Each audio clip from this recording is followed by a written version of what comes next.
On a un sujet un petit peu innovant à vous partager, nos expériences avec la réalité mixte. Donc, OG Group Conseil a été fondé en 1985, donc plusieurs années dans l'industrie manufacturière. Récemment, avec la venue du COVID en 2019, on a intégré beaucoup d'implantations en médecine, secteur médical, bloc opératoire, neurochirurgie, chirurgie cardiaque.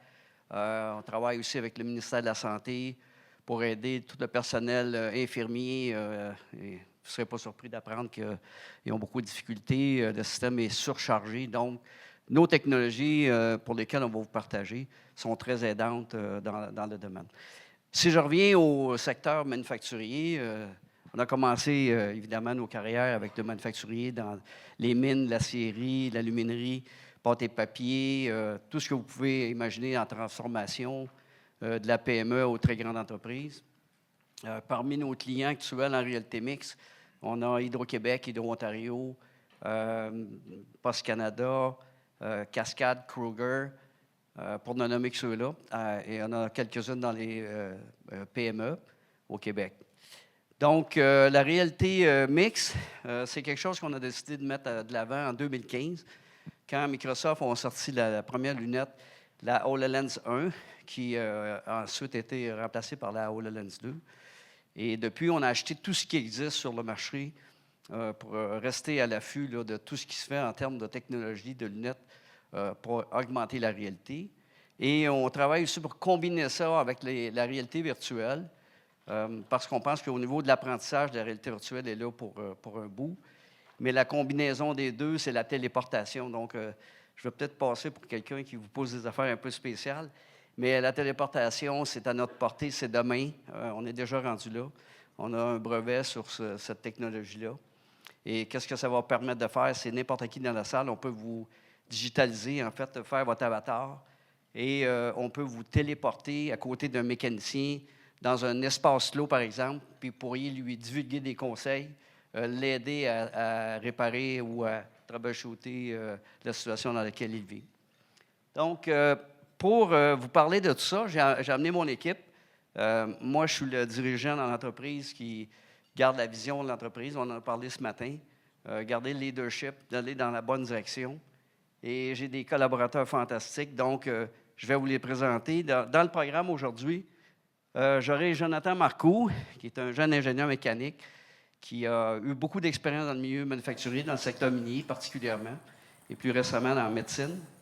Donc, Jonathan va vous expliquer les différentes technologies qu'on peut utiliser, différentes lunettes, comment on peut étendre ça dans le milieu de travail.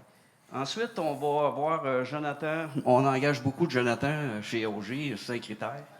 Donc, Jonathan, mon plaisir, lui, est un spécialiste de l'intégration en milieu de travail et aussi a travaillé beaucoup au développement pour adapter la technologie de base qui est une lunette, mais il faut l'adapter aux environnements qui est des fois assez hostiles. On a juste à penser à la température froide, très chaude, milieu humide.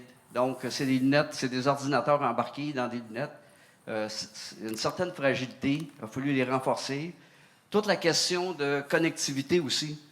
C'est bien beau d'avoir une lunette, mais si elle ne se connecte pas ou elle se déconnecte pendant que tu es en train de faire un cas, par exemple, au bloc opératoire, pas très intéressant. Donc, il va vous expliquer cette partie-là. Et bon, nous, on croit en technologie. Rien de mieux que d'avoir un client qui l'utilise. Aujourd'hui, on ne vous parlera pas de théorie, on va vous parler de cas vécus. Donc, j'aurai Mario qui va parler de son cas avec Cascade. Puis après ça, on passera à la période de questions. Avant d'aller plus loin dans le sujet, il y en a-tu qui utilisent la réalité virtuelle chez eux ou dans leur travail actuellement? Juste lever la main. OK, pas tant que ça. Donc, réalité augmentée. Il y en a-tu qui l'ont déjà essayé? OK. Donc, c'est nouveau. Je pense que vous allez bien apprécier. Donc, rien de mieux que pour aller de l'avant, je vais passer la parole à Jonathan Marcoux et on va aller directement dans un appel à distance grâce à la réalité augmentée. À toi, Jonathan. 1, 2, test. Est-ce que vous m'entendez bien? Yes, sir. J'ai peut-être l'air fou un peu avec mon casque sur la tête, là, mais moi, c'est bel et bien Jonathan Marcoux. Je suis le vice-président recherche-développement chez OG Groupe Conseil. Mon but principal à moi, c'est pratiquement de dilapider les fonds de la compagnie en achetant tous les casques de réalité augmentée, mixte et virtuelle qui existent. Là. Mon but, moi, je m'amuse beaucoup avec toutes les technologies, je les essaye toutes. J'essaie de voir si ça fit dans notre environnement à nous en premier et par le fait même dans le vôtre. Parce qu'à la base, on est une firme de génie conseil, fait qu'on va venir apporter nos conseils dans l'industrie. C'est ça. Moi, j'essaye littéralement tout et j'essaie de les catégoriser un peu dans différentes catégories. Quel domaine, mettons, pourquoi est-ce qu'on amènerait des casques comme ça dans une compagnie comme la vôtre? Je vais juste commencer à un peu vous ouvrir l'esprit. Il y a différentes choses qu'on pourrait faire avec un casque de réalité mixte, augmentée ou virtuelle. La première d'entre elles, ce serait le cadenassage. Pensez un peu à un cadenassage intelligent où est-ce que la lunette pourrait vous guider sur place et dire la valve qui est cachée, elle est en arrière du drap ici. On ne le voit pas, là, mais elle est cachée. Là. La lunette va nous guider jusqu'à cet endroit-là. Fait que ça, c'est une des choses qu'on pourrait faire avec des lunettes comme ça ici. D'autres choses, bon, j'ai besoin d'un expert. Je n'ai pas mon expert. Je suis dans le nord du Québec. C'est pas quelque chose qu'on y va à 15 minutes en voiture.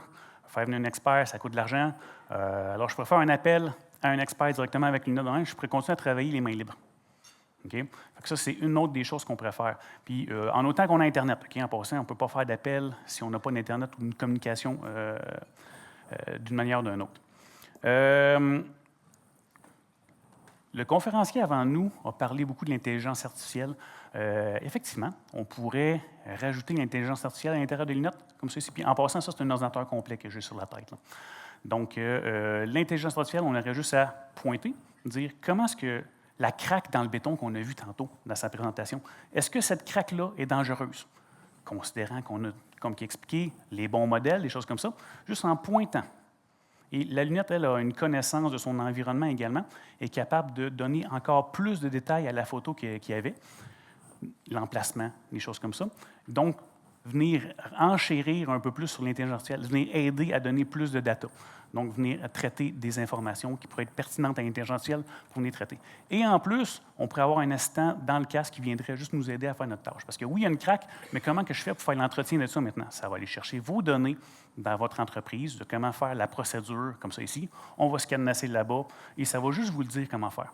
Fait qu'on n'a plus besoin d'avoir notre collègue qui, lui, est sur le bord de prendre la retraite, qui, quand on a besoin d'aide, on lui fait un coucou, puis on lui dit comment est-ce que je ferais pour faire ce job-là? Il va tout nous expliquer. Mais là, on l'a à l'intérieur, on l'a embarqué parce qu'on a toutes les données à l'intérieur de l'entreprise. Je pourrais prendre des prises de mesures par hologramme, tout simplement. Si ce n'est pas des mesures qu'on a besoin d'être à l'ingénierie, là, millimètre près, je pourrais dire du mur là-bas, au mur là-bas, rapidement, j'ai 50 pieds, par exemple. Rapidement, avec un casque comme ça se fait à peu près aussi long que ça. Fait que c'est toutes des choses qu'on peut faire si juste rapidement on veut se planifier. Je pourrais également avoir un plan d'usine, avoir mes modèles 3D de mes équipements. Je prends mon équipement, je le place ici. Je prends l'autre, je le place là. Ça ne fit pas trop dans ma salle, je vais tasser mes choses comme ça. Premièrement, ça prend 30 secondes à faire et ça ne coûte absolument rien. Il y a plein d'applications qui existent comme ça, dans un casque comme ça. Là, c'est bien beau, je vous parle de tout ça. Tantôt, il n'y en a pas beaucoup qui ont levé la main quand on parlait de réalité virtuelle. Pas beaucoup d'entre vous ont vu ou essayé des technologies comme ça. Fait que je vais un peu vous expliquer. J'ai sur ma table beaucoup de casques, mais ils sont placés d'une manière un peu logique. J'ai à la gauche, réalité augmentée, réalité virtuelle à ma droite en fait, réalité virtuelle ici. Et on a au milieu la réalité mixte. Puis comment que ça fonctionne, juste pour l'expliquer un peu, voyez ça un peu comme un spectre. On a ici la vraie réalité. Moi, je suis dans la vraie réalité. Réalité augmentée, dans le fond, on va venir superposer des informations dans notre champ de vision. Simplement, Puis là, tantôt, personne n'a levé la main quand on a parlé de réalité augmentée, ou à peu près. Bien, je pense que vous en avez toutes déjà vu quelque part. S'il y a des personnes qui, dans leur voiture, ont un projecteur qui affiche de l'information dans votre vitre qui réfléchit. mettons juste la vitesse ou juste le GPS, ça naît ça de la réalité augmentée. Okay? On vient vous montrer dans votre champ de vision une information qui est votre vitesse ou tourner à droite au feu rouge. Okay? Ça naît ça de la réalité augmentée. Pokémon Go, vous avez probablement vu des enfants avec le téléphone qui utilisent leur caméra, qui essaient d'attraper des Pokémon. Bien ça naît de la réalité augmentée aussi. Fait que ces lunettes-là ici, des lunettes, là, en passant, on les achète toutes. Okay? Ça ici, je ne vous le recommande pas, 30 sur eBay. Okay? Ça ne fait pas grand-chose, à part mettre son téléphone et avoir une réflexion dedans, pas grand-chose. Mais il existe tout plein. Okay? Et on les a littéralement tous essayés, aussi cocasses qu'ils pourraient être. Okay? Il y en a qui doivent être connectés en tout temps sur un ordinateur qu'on porte dans une poche, comme ça ici. En médecine, ils ont déjà utilisé des lunettes un peu comme ça ici, où est-ce que c'est l'équivalent d'avoir une tablette 7 pouces qui flotte en avant de nous autres, comme ça ici. C'est des choses qu'on recommande, oui ou non, tout dépendant de qu'est-ce que vous avez de besoin. Je vais aller du côté réalité virtuelle. On parle de ces deux casques-là ici. Réalité virtuelle, c'est quoi? On est complètement plongé dans un monde totalement virtuel. Okay? Il n'y a rien, on ne voit même plus notre environnement. On est vraiment immersé à l'intérieur. Okay? Donc, le but de ça, des lunettes comme ça, ce serait plutôt de faire de la formation pour nous avoir des simulations pour nos employés, des choses comme ça. Ça va pour ça? Est-ce que vous avez déjà questions vite faites? Non? Ça va? Maintenant, réalité mixte. Okay? Vous voyez ça un peu comme le mix de ce que je viens de vous donner. Okay? Réalité augmentée, où est-ce qu'on vient superposer des informations dans le milieu réel. Et ici, des jeux ou des choses comme ça, des simulations où est-ce qu'on vient vraiment interagir. Mais dites-vous que ces trois casques-là, ici, au milieu, peuvent faire ça ici, mais c'est comme avoir un jeu virtuel, mais présentement, je suis dedans. Alors, j'ai une lunette sur la tête depuis tantôt, et dans mes lunettes, je vois des hologrammes. OK? Jonathan, est-ce qu'on voit bien ce que je vois? Oui? Bon. Alors maintenant, ce que j'ai en face de moi, j'ai ma feuille de notes que je peux prendre avec ma main et je peux déplacer juste ici. Je prends littéralement ma main et je déplace ces objets dans mon environnement, ici. Okay? C'est simple comme ça ici. Alors, je sais que je suis rendu là maintenant. Bon, maintenant, en entreprise, qu'est-ce qu'on pourrait faire? J'ai un travail à faire. J'ai une tâche juste ici en face de moi qui serait de fermer la valve HMK 238. C'est quoi? C'est où? C'est comment? Je ne le sais pas. Par contre, ce que je peux voir, c'est que j'ai une petite ligne pointillée. Je ne sais pas si vous voyez bien. J'ai une petite ligne pointillée dans le bleu pâle qui m'amène jusque là-bas. Fait qu'on va aller voir. Je vois une valve juste ici. Je peux tourner autour. Vous voyez que la valve reste vraiment fixe sur place. On le voit très, très bien. Je peux me pencher, prendre la valve, un modèle 3D, l'agrandir et analyser un peu, comprendre qu'est-ce qui se passe ici. Bon, j'ai le corps ici, je peux apprendre, je peux faire ça autant, faire une route d'inspection. Ça peut être une route juste comme, pour moi, apprendre comment faire mon travail. Ça peut être comme qu'on a fait dans certaines usines, on va se placer sur un catwalk, sur une passerelle, et on va juste comme montrer les machines, qu'est-ce qu'ils font aux nouveaux employés qui vont rentrer. Fait que ça, c'est un exemple parmi tant d'autres. Okay, c'est simple de même, on prend juste ces hologrammes et on les déplace. C'est bon? Par la suite, comme ça ici, je vais regarder mes notes. Parfait. Maintenant, c'est bien beau tout ça. Je vais tasser ça ici.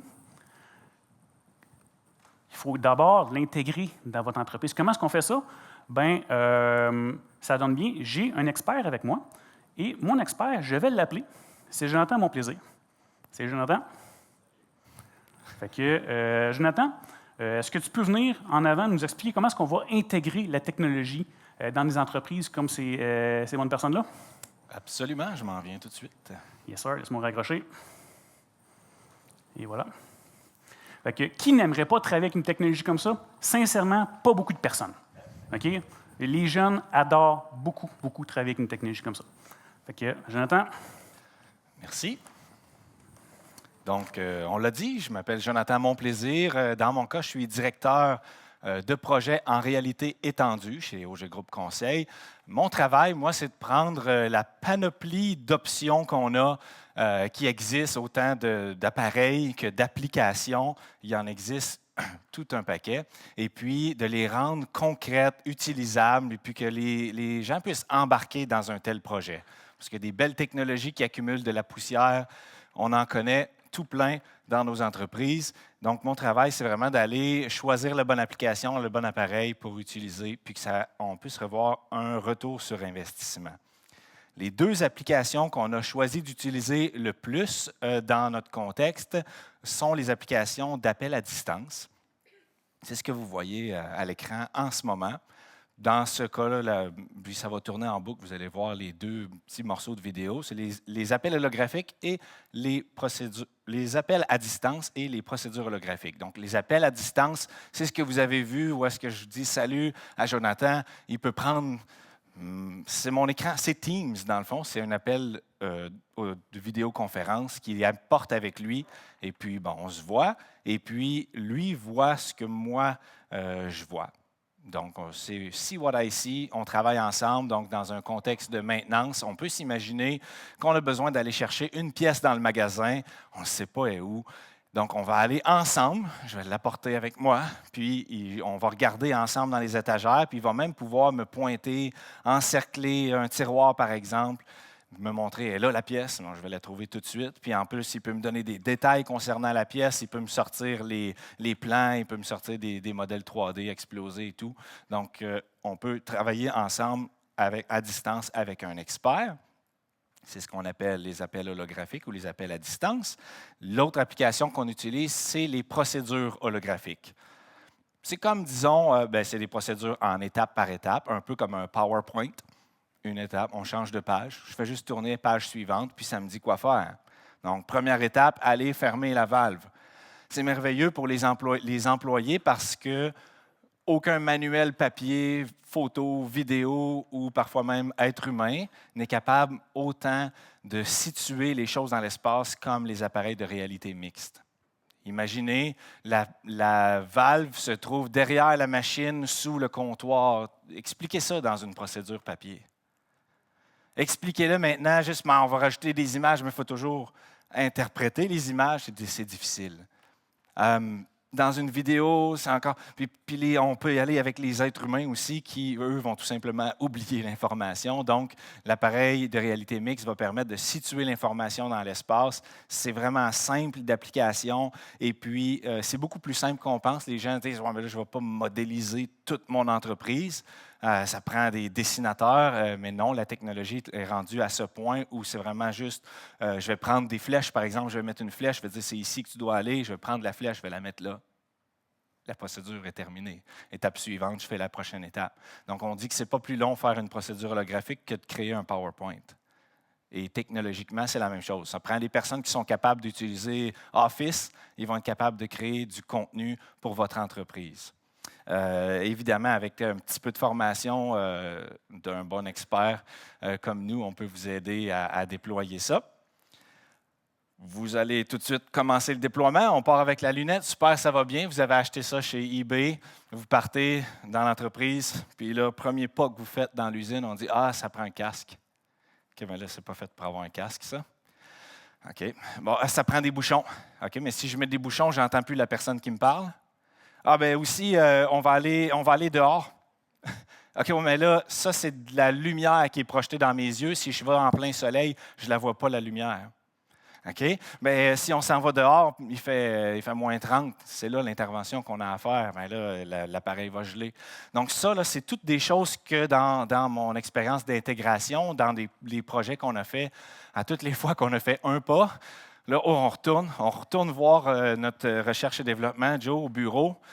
Lui, je ne sais pas ce qu'il fait, là, mais il fait comme des gestes de Iron Man dans son bureau. Il est assis dans le noir sur son tapis dans le bureau, puis bon, il nous règle nos problèmes.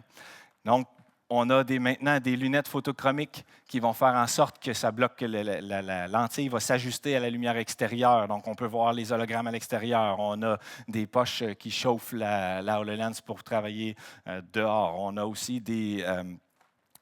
tout un... Tu peux m'amener à l'autre slide, merci Joe. On a un holocase qu'on appelle, donc on met notre appareil holographique dans une boîte avec une batterie qui nous donne de l'autonomie jusqu'à 12 heures. On a la connectivité aussi. En ce moment, la démo qu'on a faite, on l'a faite sur notre Netbox parce que le Wi-Fi de l'hôtel est moyen. Donc, on a une bonne qualité d'Internet, peu importe où on va, puis c'est mobile, c'est même pas branché dans le mur, c'est notre Wi-Fi qui se connecte automatiquement. Pas besoin de demander à l'employé d'aller chercher le code, ça se rend tout seul. C'est le genre de choses qu'on fait dans l'intégration qui fait en sorte que, je vous le garantis, vous allez acheter ça chez eBay, ça ne fonctionnera pas chez vous. Pourtant, la technologie est assez là, il suffit d'avoir quelques petits trucs comme ça. On a passé par-dessus plusieurs embûches pour arriver à rendre ça utilisable par les employés. Entre autres, l'application elle-même, juste la navigation, il y a une gestuelle, il y a un niveau de difficulté, contrôler les hologrammes dans l'appareil. Puis il y a plein d'options, il y a des millions d'options là-dedans. C'est facile pour nos employés de se perdre. Donc nous, ce qu'on a fait, c'est qu'on a fait un mode kiosque. Vous êtes allé dans un centre commercial. Au centre, là, il y a un iPad qui est là. L'iPad, il est bloqué, il y a juste une application dedans. Peu importe où je touche, mais je vais rester dans l'application. Je n'irai nulle part d'autre. Il est bloqué juste là-dessus. Donc, nous, on a fait une application en mode kiosque qui s'appelle XR Toolbox. Et puis, cette application-là nous permet simplement, l'employé va prendre son appareil de réalité mixte, va appuyer sur le bouton Power, met ça sur ses yeux. Sa première journée au travail, Power. Bonjour, Jonathan. Ça le reconnaît. Dans son menu, il y a juste 2 gros boutons. Je veux appeler un expert ou je veux faire les formations que moi j'ai à faire aujourd'hui. Donc, on a vraiment simplifié l'utilisation. Puis aujourd'hui, dans nos entreprises avec qui on travaille, les employés se servent de cette technologie-là, pas après une semaine de formation, le jour même de leur embauche. Ils ont leur accueil avec ça. Ils vont visiter l'usine avec ça. Donc, c'est ce qui fait en sorte qu'on est la compagnie qui a vendu le plus d'appareils de réalité mixte au monde à ce jour. Et puis, parce qu'on fait en sorte que les gens embarquent vraiment. On va passer une vidéo de la compagnie Cascade. C'est un projet qu'on a fait chez eux. C'est des procédures holographiques. Puis, on a demandé aux gens, est-ce que vous pensez que ça va embarquer? Est-ce que c'est juste une mode? Est-ce que c'est quelque chose qui va accumuler de la poussière? Donc, je vais vous demander, en écoutant cette vidéo-là qui va partir dans 30 secondes, est-ce que vous embarqueriez dans un tel projet? Posez-vous la question pendant que ça roule.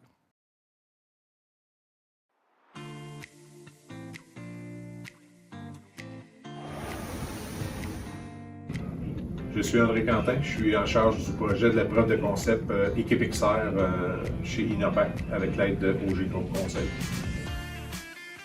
Pour la première impression, j'ai trouvé ça quand même assez fun, assez génial.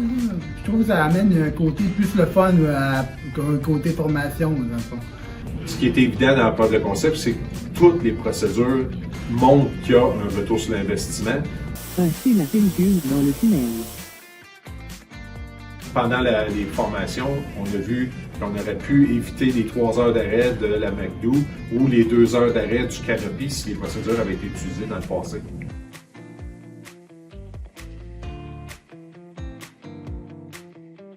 Placez le nouveau film en suivant le trajet indiqué.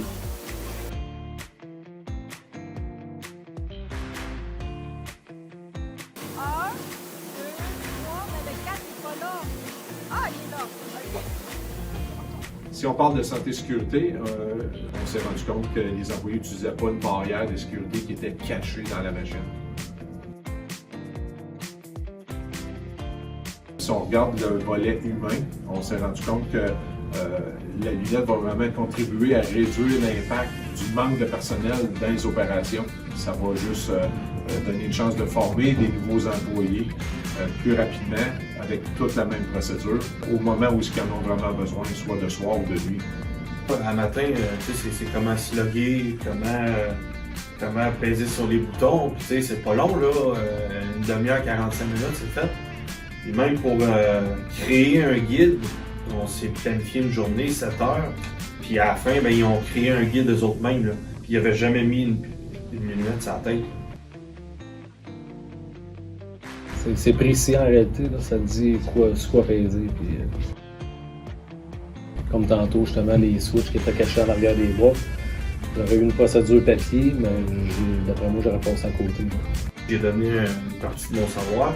Là, lui, il fait la même chose. Ça l'aide à tout le monde. Notre job est plus facile. Avec la preuve de concept, on s'est rendu compte qu'on était capable d'intégrer humainement et techniquement la plateforme Guides dans nos opérations. chaque minute investie dans notre création de contenu va nous en rapporter 10 fois plus lors des opérations. Et maintenant, il reste juste à décider dans les usines à quelle vitesse vous voulez avancer pour aller chercher du gain. On garde le son de la vidéo. On va entendre la réponse des employés de Cascade. Si tout le monde embarque, je pense que... T'as-tu des indices qui vont embarquer ou pas? Ben, il y en a des indices, ça. J'ai jamais vu un gars de production des sites nous dire Hey, je peux-tu faire des guides? On n'a jamais vu ça avant. Je peux-tu faire une procédure papier? Personne ne veut rien savoir. C'est ça! Ben là, c'est là, hey, j'ai du temps, là, j'aimerais ça en faire. Là, moi, je le vois tout de suite. Pat est tout le temps en train de. Il demande, il veut en faire. Parce que. Ouais, ben, c'est clairement, ça attire de quoi, là? Clairement, ça attire de quoi? C'est ce qu'ils pensent, c'est l'expérience qu'ils leur donnent. Je vais demander à Mario de s'approcher pour nous demander ce que ça a apporté à Cascade, un tel projet. Mario. Merci, Jonathan. Bonjour tout le monde. Mario Monti, je suis superviseur de l'équipe d'amélioration continue pour Global Cascade et aussi responsable de la technologie des lunettes à réalité mixte chez Cascade. Vous avez vu André Quentin tantôt, c'était celui qui faisait les tests et le départ de l'implantation, puis moi je suis plus en mode production avec les lunettes. C'est qui Cascade? Cascade, c'est une papetière qui a vu le jour en 1964, 60 ans cette année. C'est 70 unités de production à travers l'Amérique du Nord, dans 3 secteurs d'activité. Un des secteurs, c'est l'emballage carton-caisse. Il y a 25 usines de production, autant de fabrication de papier que de transformation. C'est le 2e plus grand producteur d'emballage au Canada et 6e en Amérique du Nord. Il y a un groupe de production tissu, papier hygiénique, papier essuie-tout, papier mouchoir, napkin, 10 unités à travers l'Amérique du Nord. Le 2e, est un leader en papier tissu et le 6e plus grand en Amérique du Nord aussi. Il y a aussi un groupe qui s'appelle Produits spécialisés qui est dans l'emballage alimentaire principalement et récupération de papier. 17 unités de production et 17 centres de récupération en Amérique du Nord. C'est un leader dans l'emballage alimentaire recyclable principalement et aussi c'est le plus grand récupérateur de papier au Canada. Le besoin, comment est-ce qu'il est arrivé le besoin? On avait besoin de rendre nos experts technologiques ou experts techniques disponibles. Et le COVID a aidé aussi à embarquer dans cette technologie-là avec la difficulté de voyager. Mais aussi, on voulait transférer la connaissance de nos experts ainsi que de nos opérateurs avec beaucoup d'ancienneté. C'était aussi de limiter les coûts de voyagement à travers l'Amérique. Ça peut être long, ça peut être grand aussi. Et pour être disponible rapidement sur les cas de maintenance ou des cas de bris pour pouvoir avoir nos experts sur place ou à distance, mais pouvoir aider directement. Le déploiement, comment ça s'est fait? Bien, on a acheté une batch de lunettes et on les a distribuées à travers nos usines en Amérique avec des localisations un peu stratégiques pour pouvoir les rendre disponibles dépendamment des usines où ils sont placés. Et on a formé des gens dans chacune des unités pour pouvoir utiliser la lunette. Ça faisait quand même pas trop de gens dans chacune des usines, mais le roulement de personnel dans les dernières années fait que c'était quand même un enjeu. Je vais vous en parler un peu plus tard. La continuité et l'amélioration, qu'est-ce qu'on a fait? Bien, on a modifié justement la licence sur la lunette avec l'équipe de OG pour rendre l'appareil plus facile à utiliser, plus disponible. Ce qu'on a fait, on a changé la licence d'utilisateur, qui était une licence par utilisateur, à une licence par device, par lunette, qui fait en sorte que tous les employés de Cascade peuvent l'utiliser. Et le rendre plus simple aussi à l'utilisation et à se connecter. On a formé à la place nos experts techniques, ce qui est une équipe à peu près de 70 personnes à travers Cascade au lieu de 10 000 employés. Beaucoup plus simple et beaucoup plus facile d'accès. Les gens ont besoin d'accès à l'expert technique à ce moment-là en appelant l'expert technique via un appel Teams, mais l'expert peut aider l'employé à naviguer avec la lunette. On a aussi mis en place un tableau de bord pour pouvoir suivre les connexions et s'assurer que les gens l'utilisaient et ceux qui ne l'utilisaient pas, pouvoir poser des questions. Pourquoi? Est-ce que vous avez besoin de formation? Est-ce que vous avez besoin de savoir comment vous pourriez l'utiliser? C'était le but principal et ça. Et on suit ça encore aujourd'hui avec la haute direction pour s'assurer que l'investissement en vaut la chandelle. L'utilisation aussi comme outil de formation, c'est ce qu'on veut faire aussi, transférer la connaissance, comme je disais. Quelques bons coups qu'on a réussi à faire avec la lunette. Un des bons coups que je pourrais donner pendant le COVID, comme je disais, la difficulté à se déplacer faisait en sorte que les experts à travers le monde aussi étaient difficiles à avoir. Et on a fait changer toute la boulonnerie sur un Yankee. Et comme vous pouvez, c'est un vaisseau sous pression, c'est quand même assez particulier. Et les experts, il y avait un expert en Angleterre et un aux États-Unis, et notre usine était en arrêt, et il fallait remonter tout ça.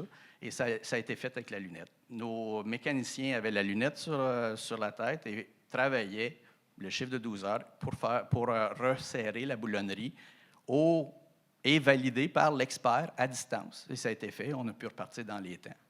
Ça, c'était un très bon coup.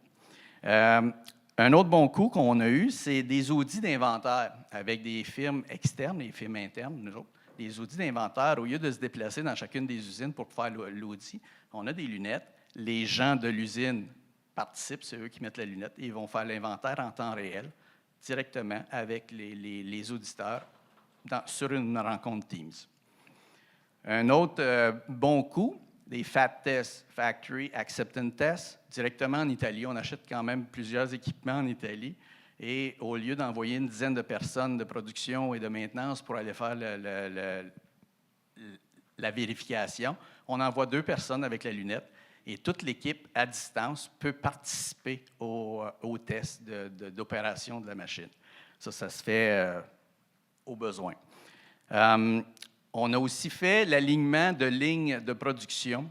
Notre expert en alignement n'était pas disponible pour voyager cette semaine-là et à distance, avec des équipes locales d'alignement, a pu faire l'alignement de plusieurs machines en 2 jours avec la lunette. On sauve des coûts, on sauve du temps et l'organisation du temps est beaucoup plus facile à ce moment-là. Des bons coups dans le transfert de connaissances. On a un centre de recherche et les méthodes pour faire les tests sont standardisées. Et en même temps, pour toutes les usines, toutes les labs en usine, on a pu transposer et montrer la méthodologie avec la lunette. À ce moment-là, les gens voyaient exactement, étape par étape, qu'est-ce qui se faisait. On a pu l'enregistrer aussi comme une rencontre Teams et garder ça en mémoire. Fait que c'est un transfert de connaissances en même temps qu'une assistance à distance. Aussi, on fait de la validation de la partie pratique là, de santé-sécurité. Chariot élévateur, il y a une partie théorique, il y a une partie pratique aussi. Mais la personne à distance, on a quand même des usines un peu partout, puis on a un responsable pour la validation au lieu de voyager et valider cette formation. La personne met la lunette, fait sa formation et en même temps est validée pour voir comment la personne se comporte. Et aussi pour des visites d'usine avec des clients, avec des fournisseurs, avec d'autres experts, c'est très facile. On peut avoir des gens de 3, 4, 5 places et on fait une rencontre et les personnes d'usine mettent la lunette et se promènent dans l'usine. Et même niveau sécurité, on permet aux gens d'aller directement sur les machines pour voir les choses de plus près au lieu de se contenir dans une allée piétonnière et sécuritaire. Ça, c'est les bons coups.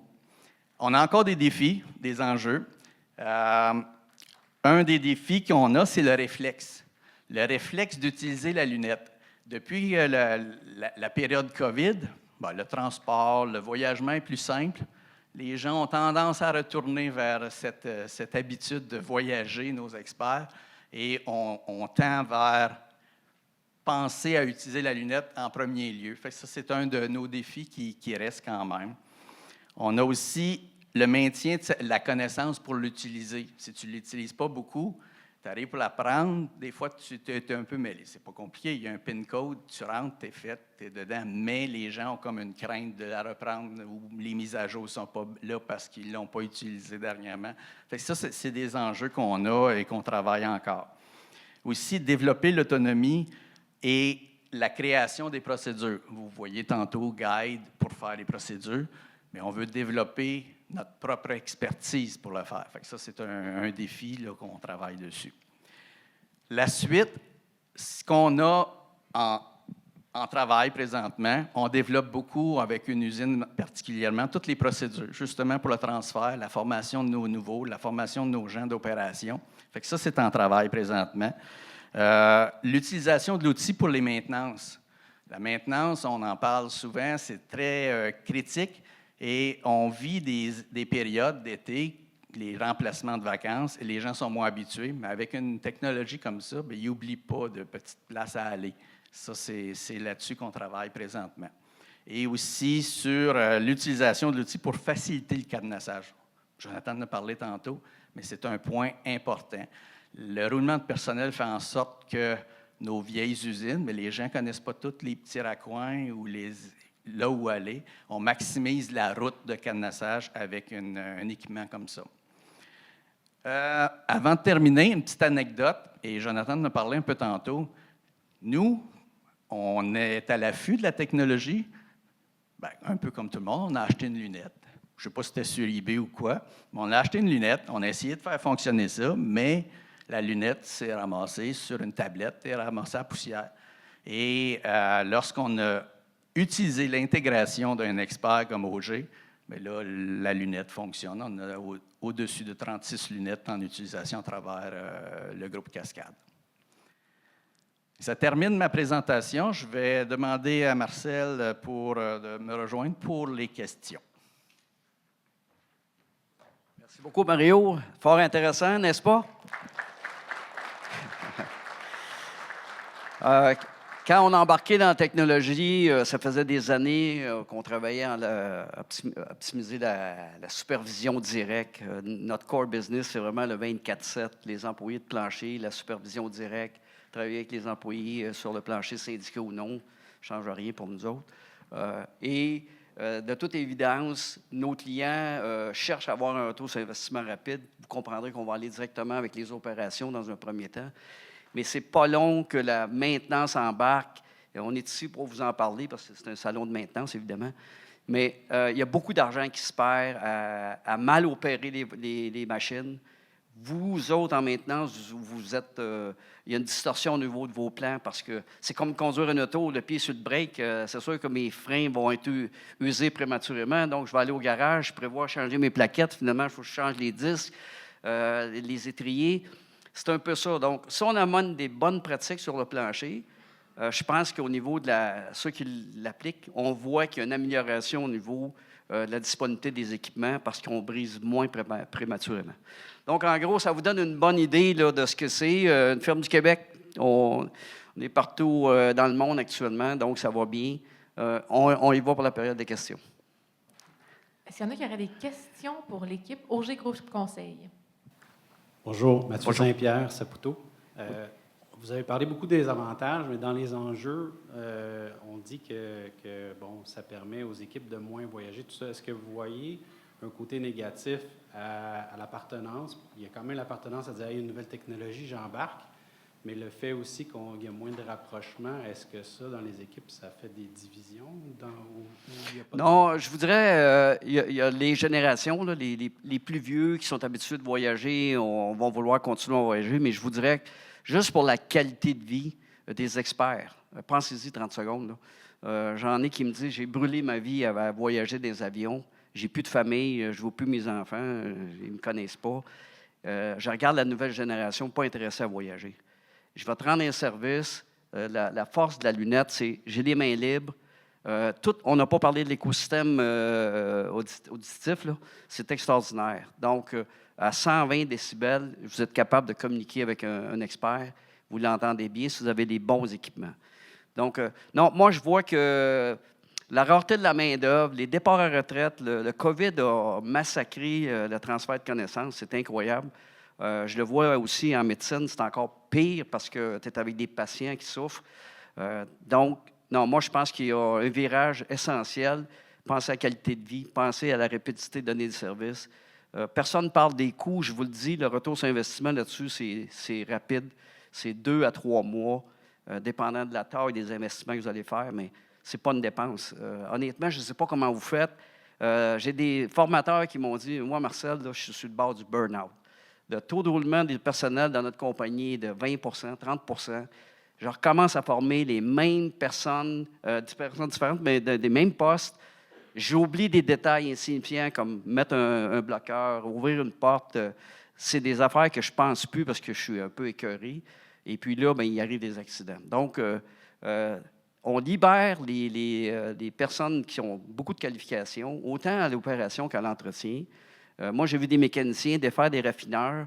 C'est très, très précis ce qu'il y a à faire là-dedans. Mais avec la lunette, on se faisait dire comment ça se fait que la technologie est déjà dans la ligne de production, puis nous, on arrive 2 ans après. Puis après ça, j'ai la santé et sécurité qui me disent il me semble que c'est important, c'est une valeur, la santé et sécurité. Puis après ça, l'environnement, c'est une valeur, ça, l'environnement. Puis après ça, la tournée de laboratoire. Fait que tu peux emmener ton client, aller voir dans le laboratoire tes développements, mais tu n'auras pas d'espion dans ta boîte, là. Il y a plein d'avantages. Puis je le vois aussi du côté médical. Il y a des chirurgiens qui peuvent donner de l'aide à distance. Je vais parler de la téléportation. Ce n'est pas un rêve. On le fait déjà.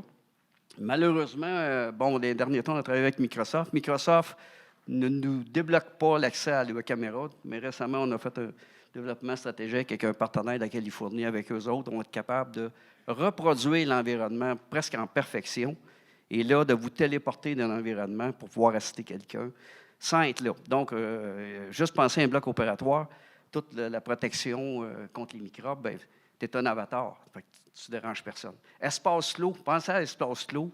Une personne qui est prise là, je vais être avec elle, à côté d'elle ou à travers elle. À la limite, c'est ça qui va se passer.